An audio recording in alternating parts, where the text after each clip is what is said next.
रखें। और मैं खुद भी कल जुम्मतुल मुबारक के दिन इस रोज़े की क़ज़ा रखूँगा। जो एतिकाफ़ में बैठे हैं वो एक दिन रोज़े की नीयत के साथ एतिकाफ़ की क़ज़ा रखें। आपको ये नहीं कहता कि आप कल ही रोज़ा रखें।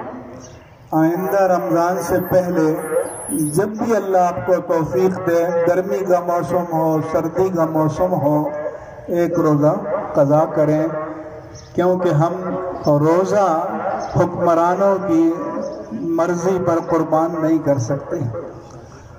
मैंने होश संभाला 1955-56 में, तब से लेकर आज तक अल्हम्दुलिल्लाह अला एहसानिही मेरा एक भी रोज़ा क़ज़ा नहीं हुआ, न किसी बीमारी के आलम में, न किसी मुसाफरत के आलम में।